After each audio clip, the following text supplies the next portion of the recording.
네, 제가 오늘 붙잡은 언약의 말씀의 제목은 우리 렘넌트 선교사라는 말씀의 제목입니다.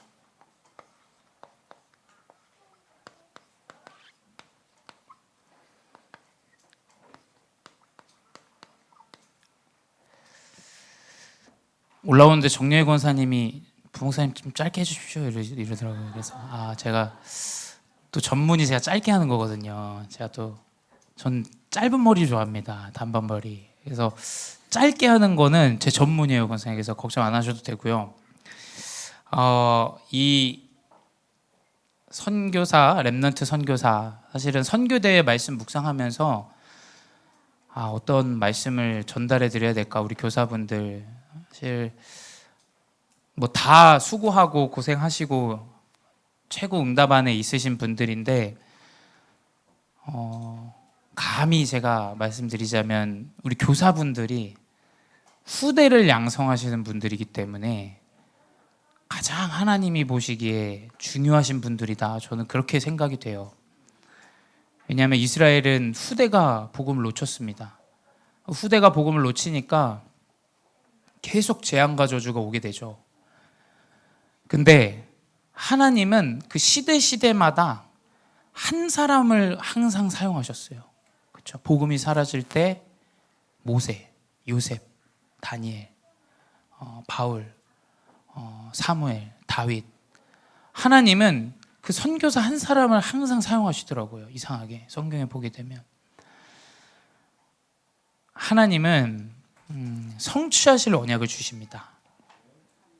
이 렘넌트 선교사라는 언약은 제가 하기 때문에 말씀을 드리는 게 아니에요. 성경에 나와 있는 말씀이기 때문이에요. 하나님은 말씀을 주시고 말씀 성취하세요. 사람은 이것저것 봐가면서 경제되고 뭐가 되고 이러면은 될 거라고 생각을 하지만 하나님은 그냥 말씀을 주세요. 이상해요. 계속 될 말씀을 주세요. 성취하실 말씀을. 그거 가라, 이 말씀을 주시죠. 오늘 보는 이 출애굽기 4장 18절 말씀도 마찬가지입니다. 이 모세가 이제 미디안에서 왕궁에서 40년 미디안 광야에서 이제 80세가 돼서 하나님께 부름을 받아요. 근데 모세가 계속 불신앙해요. 본인 얘기합니다. 하나님, 저는 혀가 둔하고 뻣뻣해서 저는 못 갑니다. 하나님, 저는 능력이 없어요. 하나님, 저는 나이도 많고 너무 연약한데요. 제가 어떻게 가겠습니까? 그렇게 하나님께 불신앙하다가 장인 앞에 섰어요. 장인 앞에 이제 결단하는 말을 딱 모세가 남깁니다. 장인어른, 제가 출애굽을 위해서 애굽에 들어가야 될 것 같습니다. 하는데 장인어른이 이드로가 평안히 가라 라는 말씀을 줘요. 참 이 하나님의 사람이에요. 이 장인 진짜 하나님의 사람이에요. 저는 이 평안히 가라 라는 언약이 좀 두 가지 언약으로 붙잡혔어요. 평안하게 네가 가고 싶은 대로 가라 라는 것과 마음의 평안을 품어라 라는 이 두 가지로 저는 이제 붙잡게 되는 것 같아요. 왜냐하면 그 19절에 보게 되면 이제 여호와께서 모세에게 나타나서 또 이르세요. 내 목숨을 노리던 애굽의 많은 사람들이 죽었다. 그 말은 아마 이 모세가 마음의 이 불안과 염려 가지고 지금 현장으로 나가려고 하는 걸 이 장인 이드로는 알았던 것 같아요. 나오진 않습니다. 근데 이드로는 알고 평안히 가라 라는 말씀을 주세요. 교사가 나이가 많기 때문에 교사라고 생각하시면 안 됩니다. 우리는 렘넌트에게 시간표가 언제 올지 몰라요. 그렇죠? 목회자의 가장 큰 실수가 뭐냐면, 저도 목회자지만 지금 모습을 보고 저도 판단해요. 렘넌트 지금 안 되는 거 보고 얘는 안 될 놈이네, 될 놈이네, 제 기준대로 이야기합니다. 제가 살아온 대로 그렇게 사실 함부로 판단하죠. 오늘 말씀이 그런 이야기고요. 근데 하나님 모세를 80세 때 부르세요. 80세 때. 그 왕궁에 있을 때 안 부르시고 80세 노인이 돼서 완전히 아무것도 할 수 없는 사람을 부르세요. 그런 이드로와 같은 우리는 부모가 되고 교사가 되어야 됩니다. 내 기준의 부모가 되면 안 돼요. 그렇죠? 내 기준의 교사가 되시면 안 됩니다. 하나님은 모세를 80세 때 불렀어요. 아무 쓰잘데기 없는 사람을. 제가 이 말씀 묵상하면서 저도 이제 저에게 교사가 있었고 또 저에게 부모가 있지 않습니까? 저희 부모님 앞에 앉아 계시니까 저희 집은 항상 누군가가 있었어요. 저희 집은. 그러니까 저랑 동생 말고 항상 누가 같이 살고 항상 누가 이렇게 재판에 넘겨지기 전에 애들이 와서 식사하고 항상 그랬어요. 너무 싫었죠. 너무 싫죠. 이 청소년기 때. 근데 좀 한 명은 괜찮은데 갑자기 3명이 왔어요. 안진숙 집사님, 한명하고 집사님. 와, 그때는 진짜 육신적으로 쉽지 않더라고요.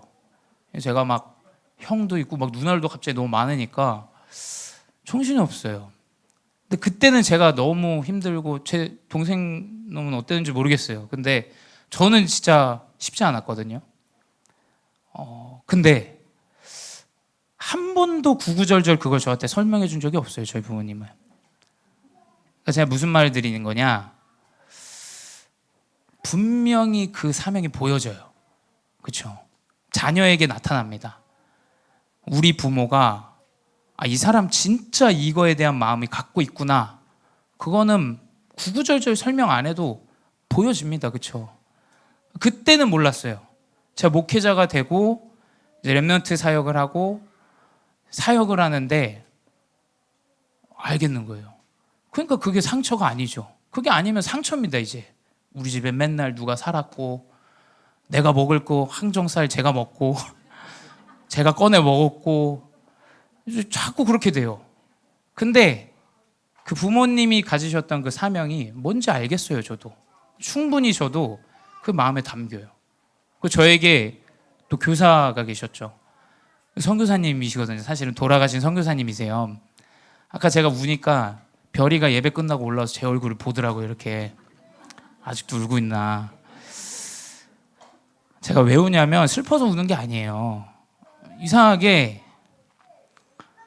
그 선교사님 제 영상을 본 적이 없는데 오늘 처음 봤거든요. 제가 10년 동안 저를 지도해 주신 분이니까.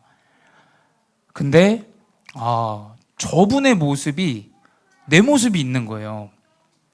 나도 이 사역을 하고 있는데 저분은 내가 렘넌트 때 이 사역을 해오시면서 구구절절 설명하는 게 아니라 그냥 본인이 하시는 사역 하시는 것들이 내가 알게 모르게 그게 내 안에 딱 들어와 있구나 라는 게 이제 보여지니까 슬퍼서 울진 않습니다. 저는 슬퍼서 우는 거 그 동정심 저는 그게 아니라 하나님 은혜다. 너무 감사하다. 나같이 저희 교사에 있는 사람들 다 하나같이 문제아들이었거든요. 다 어려운 애들, 다 꼴통 애들. 근데 다 거기서 이제 교사가 되고 하나님이 인도하시는 선교사가 되고. 그래서 저는 어쩌면 선교사님이 미래를 내다보시진 않으셨겠죠. 근데 이 언약은 붙잡으시지 않으셨을까? 감히 제가 생각해 봅니다. 언약은 붙잡으면 성취돼요. 하나님이 언약을 주시고 그 언약을 붙잡는다. 전달됩니다. 그 사명 설명하실 필요 없어요. 많이 말 안 해도 된다니까요. 분명히 보여져요. 이분이 이 중심을 가지고 있구나. 이분이 이 마음을 갖고 있구나. 근데 이제 우리에게는 타임, 시간이라는 게 있잖아요. 이게 오늘이냐 내일이냐 이 시간이에요. 지금 우리는 그 하나님 성취하실 언약은 있는데 이제 오늘이 보이는 거예요. 과거가 자꾸 보입니다. 그거 가지고 과거 플러스 오늘 보니까 현실 보니까 대충 미래가 그려지거든. 그렇죠? 안 될 게 그려져요. 근데 아닙니다, 여러분. 하나님은 정말 말씀을 성취하세요. 하나님은 우리 교사와 부모님들이 아마 그 언약을 누리기 원하실 거예요. 붙잡은 언약. 현실과 상황과 지금의 시간에 속지 마십시오. 하나님이 주시는 언약을 붙잡고 누리셔야 돼요. 그리고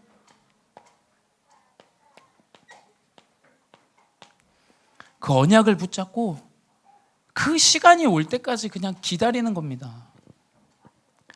우리는 그 기다림 가운데 하나님은 이제 문을 여세요. 그럼 시간이 옵니다. 그때 도전해야 돼요. 그 시간에. 그 시간이 온다. 그럼 그때 도전해야 돼요.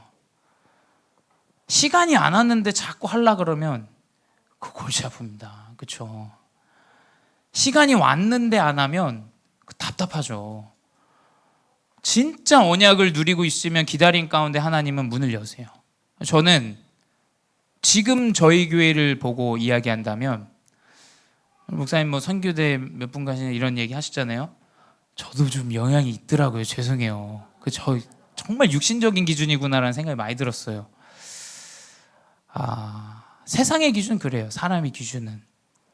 근데 만약에 저는 지금의 모습으로 제가 사역을 이뤄나가야 된다, 미래를 본다면 전 아마 사역을 안 했을 거예요. 제 1호 꿈이, 우리 세신자분들 계시니까 저는 목회자 안 되는 게 제 1의 꿈이었어요. 제가.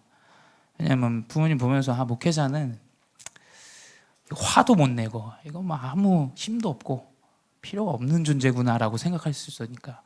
근데 하나님은 그 시간 언약 여정 안에 렘넌트를 세우십니다. 언제 시간표냐? 전 몰라요. 그냥 렘넌트 일어나면 하나님이 하시겠죠. 언제가 시간표냐? 중직자분들이 빛의 경제 응답 받으시면 그때가 시간표죠. 뭐 제가 발버둥 친다고 되는 겁니까? 언제가 시간표냐? 다민족 제자가 설 때까지 기다려야죠. 어떡합니까? 근데 저는 분명히 이 안에 행복이 있어요. 이걸 참 많이 느끼는 것 같아요. 은혜, 하나님 주신 은혜. 참 내가 어떻게 이 복음을 깨달았지? 내가 어떻게 맨날 미래 걱정하고 두려워하고 현실의 상황 보면서 완전히 무너졌어야 됐던 인생인데 내가 어떻게 이 복음을 깨닫고 기다리고 또 그 시간표 올 때까지, 도전할 때까지 하나님 확신 주시고. 사실 유 목사님도 선교대 때 말씀하시더라고요. 사실 좀 미안해요. 죄송해요. 그냥 오늘도 저 말고 더 유능하고 좋으신 이런 목회자분들이 쓰시면 좋을 텐데 라는 생각이 들죠. 항상 죄송하고 항상 미안하고 하나님께 감사하고 이런 마음이 사실 더 큰 것 같아요. 그래서 안 되는 것도 제가 뭘 하기가 사실 할 이유가 없고 필요가 없다고 느껴져요. 저는 개인적으로. 왜냐하면 그냥 하나님이 주시는 그 행복한, 나한테 주시는 시간들을 누리는데 하나님 문 여시는 거 확실하시고 보여지고 또 믿음이 오니까 아마 이걸 우리 교사와 부모님들이 누리셔야 되지 않겠습니까? 자녀를 안 듣겠다는데 끌고, 그 기준 아니고 우리 이 힘이 있어야 돼요. 그렇죠? 진짜 이 힘이 있어야 됩니다. 그 힘이 있으면 살리게 돼요. 그렇죠? 그래서 우리는 이 언약의 능력을 붙잡아야 돼요. 이 언약 안에 있는, 말씀 안에 있는, 구체적으로 강단의 말씀, 목사님께서 하나님이 주시는 그 말씀, 전달해 주는 말씀은 저는 분명히 성취되는 것을 어릴 때부터, 그 하베스터 보셨잖아요. 그 집중하고 훈련하고 제 개인화하던 그때 이미 하나님이 확인하게 하시더라고요. 그치, 말씀은 성취되지, 말씀은 힘이지. 그래서 저랑 제 동생은 좀 스스로 연약해진다, 이건 뭐 자랑은 아니고, 그러면 이제 개인의 시간을 딱 가져요. 저도 그래요. 저한테, 그러니까 이게 어릴 때 제가 들어간 게 좀 큰 것 같아요. 내가 너무 힘들고 어렵다, 막 불안하고 염려되고 여러 가지 된다. 그러면 조용히 하나님 말씀 묵상하고 강단 녹취록 읽고 하나님이랑 기도하고, 그게 이제 딱 힘인 걸 이제 알아요. 그 힘은 어떤 힘이겠어요? 하나님 말씀 주시죠. 출애굽기 3장 18절, 모세에게 사흘길쯤 가다가 우리가 하나님께 예배한다고 바로한테 말해라. 그래서 우리는 출애굽해야 된다. 그걸 말해라. 근데 그대로 돼요. 어린 양, 6월절 어린 양의 피. 이것은 그리스도를 예표합니다. 언약의 능력은 무엇이냐? 그리스도를 붙잡는 순간 해방이에요. 얽매일 이유가 없습니다. 내가 잘못한 것, 남이 잘못한 것, 과거에 지었던 죄, 지금의 죄, 미래의 걱정과 염려의 죄, 아무 것에도 우리는 매일 이유가 없어요. 왜냐? 그리스도 언약으로 완전히 해방이에요. 700년, 300년 막 계속 노예 생활하던 그거 다 끝입니다. 나오면 끝이죠. 하나님의 언약은 주신 그대로 모세를 통해서 이루세요. 근데 그 언약을 어떻게 이루시냐? 우리에게 힘을 주시면서 하늘과 땅에.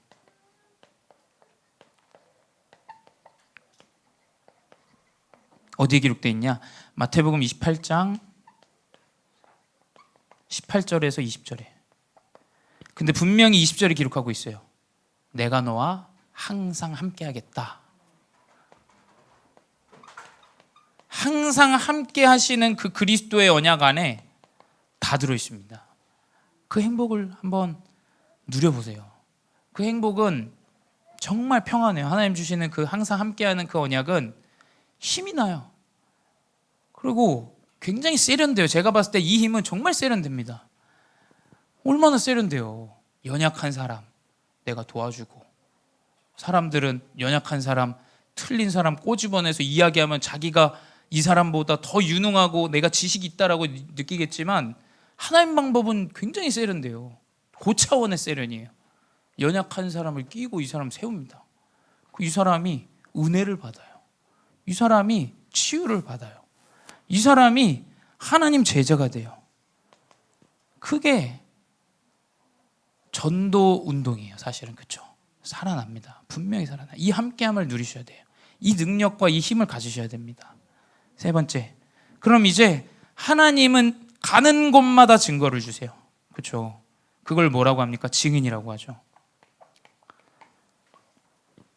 마가복음 16장 20절에 기록되어 있어요. 제자들이 나가 두루 전파할세 주께서 함께 하사 그 따르는 표적으로, 하나님은 증거를 주시게 돼 있어요. 그 따르는 표적으로 말씀을 확실히 증언하니라 라고 기록되어 있죠. 내가 이 언약을 가지고 전도자로 나아가는데 하나님 증거를 주세요. 그러면 어떻게 됩니까? 믿음은 더 깊어지고 더 내 언약이 돼요. 그렇죠? 사실은 믿음이 없다, 응답이 사실 없다라는 얘기예요. 그렇죠? 하나님이 주신 응답이 없었다라는 얘기죠. 하나님의 믿음 가운데 이 응답을 딱 누린다. 그럼 그 믿음은 더 자라납니다.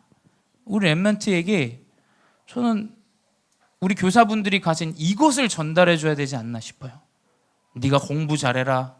네가 공부 잘해서 죄송합니다. 저는 의사가 아니기 때문에 의학적인 거 잘 모르겠어요. 저는 뭐 높은 지식을 가진 여기 총신 여기 대학원까지만 나왔지 저는 뭐 박사 잘 모릅니다. 근데 확실하게 아는 건 성경 안에 이 힘을 가진 자는 승리했다라는 거예요. 그리고 그 시간표는 렘넌트에게 언젠가 온다는 겁니다. 저는 이것 말고는 제가 말할 수 있는 게, 확신을 가질 수 있는 게 없어요. 아, 목사님 저희 자녀 왜 이럽니까? 저희 가정 왜 이럽니까? 제가 드릴 수 있는 말이 없어요. 하나님 렘넌트를 사용하신다. 하나님은 그 언약 붙잡은 렘넌트 가운데 이 하나님의 복음을 증거하신다. 그것 말고는 제가 호언장담할 수 있는 게 없습니다. 언약을 붙잡으셔야 돼요. 그래서 그 안에 우리 교사분들과 부모님들이 힘을 얻으셔야 돼요. 그리고 다른 거 전달하면 안 돼. 이것만 전달해야 돼요. 아니, 뭘 전달합니까? 네가 하는 행동 틀렸고 그거 하면 되고 안 되고, 우리 그거 얘기하려고 여기 모인 거 아니잖아요. 그걸로 우리가 구원받지 않지 않았습니까? 저는 제가 노력해서 구원을 얻어본 적이 없어요. 정말로. 제가 왜 이렇게 감동이 되고 은혜가 되냐면, 저는 우리 선교사님께 받은 은혜 한 번도 제가 뭐 안 되는 걸로 저는 그렇게 교육을 받아본 적이 없어요. 저를 부르셨어요. 한 번은 부르셔가지고, 이제 돌아가시 전에 부르셔가지고, 제가 이제 막 그때 시달릴 때였어요. 너무 시달리고 힘들고 막 편두통이 아프고 이러니까, 목사님 저 너무 힘들어요. 목사님 저 너무 힘듭니다. 말씀드리니까 참 이게, 이 목사님은 그 사람의 딱 장점을 얘기해 주세요. 그러니까 살리는 거죠. 그리고 딱 메시지를 주시더라고요. 야, 하나님이 너를 정말 사랑하다 보다. 너한테 그 문제를 주시는 건 하나님을 붙잡으라는 얘기인 것 같다.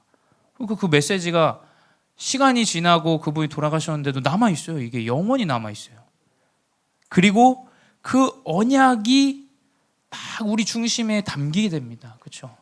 우리 붙잡은 부모님들과 우리 교사분들의 언약은, 그 살리는 구원의 언약은 분명히 전달돼요. 분명히. 근데 이걸 모르죠, 사람들이. 사도행전 2장 12절에 보게 되면 뭐라고 기록되어 있냐? 성령이 역사하시는 가운데 사람들이 다 놀라요.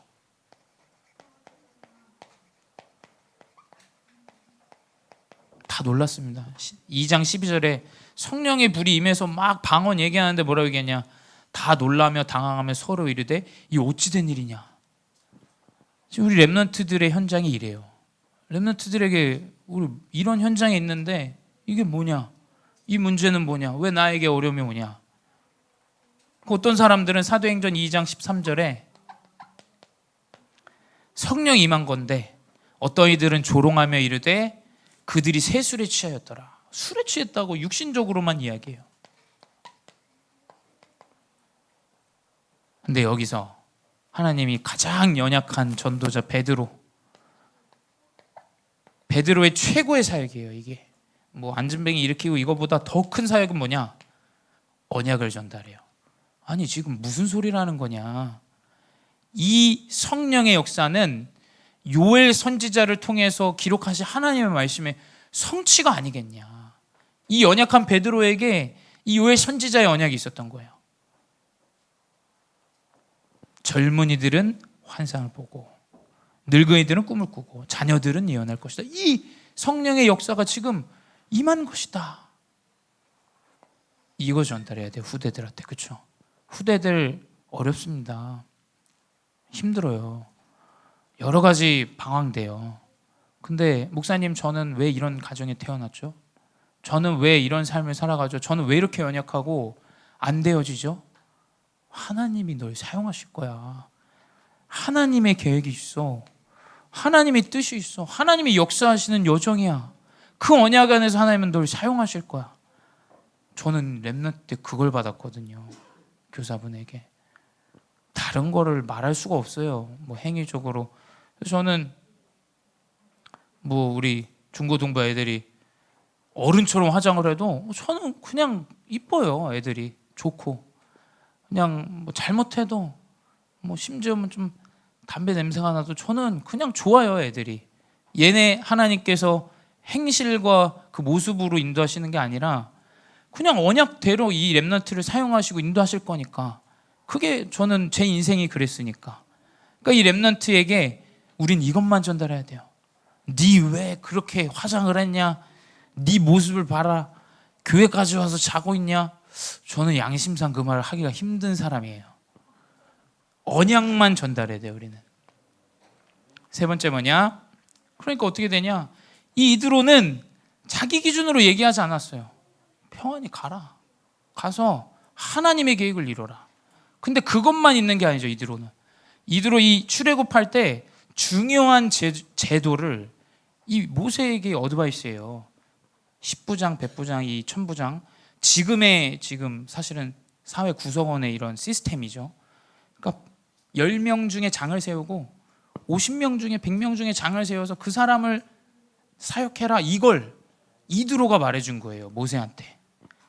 그러니까 다른 게 아니죠. 이 언약만을 붙잡은 교사와 부모를 통해서 언약을 붙잡은 이 후대의 응답이 나온다니까요. 뭐가 최고의 응답이겠습니까? 후대가 언약 안에서 하나님 인도하신 여정으로 나아가는 그게 최고의 응답 아니겠어요? 하나님이 우리 렘넌트 가지고 전도 선교 이루시고 이게 최고의 응답, 저는 그게 맞는 것 같아요. 저는 그래서 우리 교사분들, 부모님, 애들 성공하라 말하지 마세요. 언약 붙잡으라고 해야 돼요. 언약. 성공은 그 다음 거 따라오는 거. 진짜 언약을 붙잡고 하나님이 응답 주시는 이 사생결단의 복음의 언약 딱 우리는 붙잡고 나아가야 돼요. 그러니 어떻게 되냐, 이 모세를 통해서 왕 앞에 서죠. 바로 왕 앞에 섭니다. 왕 앞에 서요. 하나님이 그냥 다 일러준 대로 80세 노인이 뭘 할 수 있겠습니까? 하나님이 주신 언약 그냥 그대로 전달하는 거예요. 그러니까 이 언약 붙잡은 후대에게 그 응답이 나타나죠. 그 아무 힘없는 노인에게 하나님의 능력이 나타나요. 그 능력이 나타나는데 그 능력이 뭐겠습니까? 사람들은 10가지 기적하면서 뭐 대단한 기적이라고 얘기하지만 그 안에 10가지 애굽에 있는 우상들을 파하는, 이 우상을 완전히 무너뜨리고 그 니들이 믿는 신이 하나님이 아니다 라는 그걸 하나님은 이 능력 없는 노인 모세를 통해서 전달하세요. 그리고 어떻게 되냐? 출애굽할 때 237이 함께해요. 세계 많은 족속들이 출애굽할 때 함께 출애굽합니다. 뭐냐? 우리 렘넌트들 통해서 저는 언약을 붙잡았어요.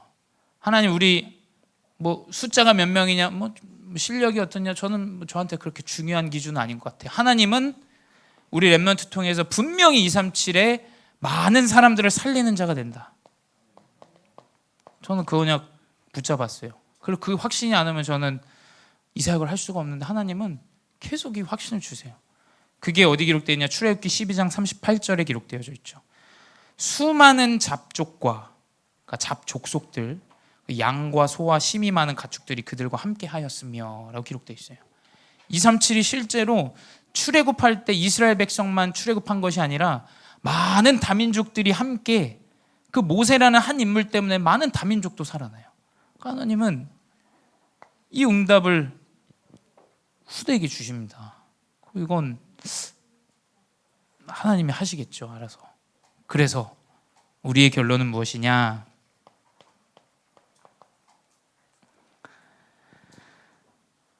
우리 다른 거 얘기하면 안 됩니다. 그렇죠? 저는 이드로, 그러니까 이 사람은 기준이 없던 사람 같아요. 가면 죽습니다. 그렇죠? 이 사람 좌천된 사람이기 때문에 죽는데 아마 똑같은 성령을 누리고 있지 않았나, 이 이드로도.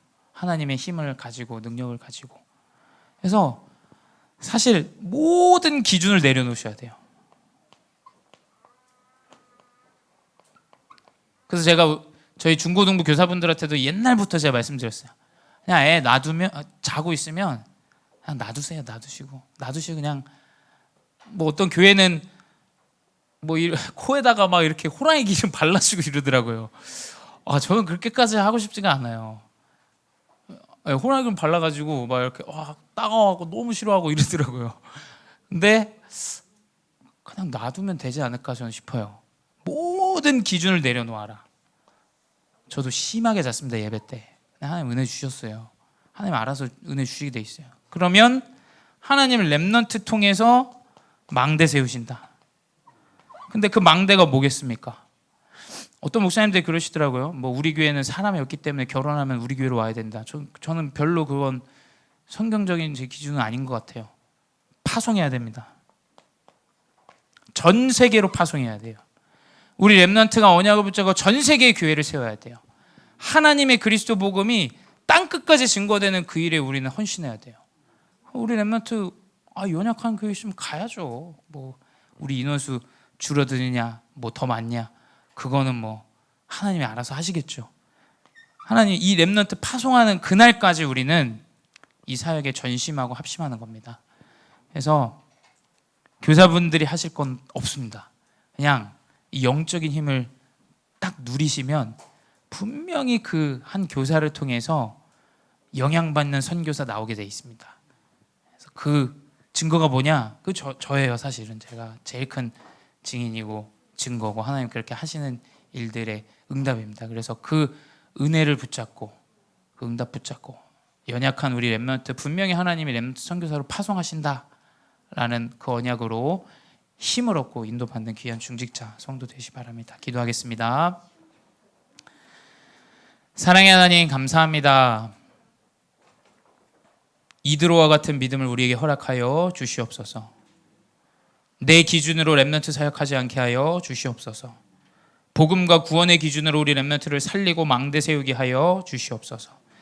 그리하여 응답으로 우리 렘넌트들이 전 세계 곳곳에 하나님의 빛의 망대로 이 그리스도 복음을 증거하는 선교사들 되게 하여 주시옵소서. 지금도 살아계신 주 예수 그리스도의 이름으로 기도드렸사옵나이다. 아멘.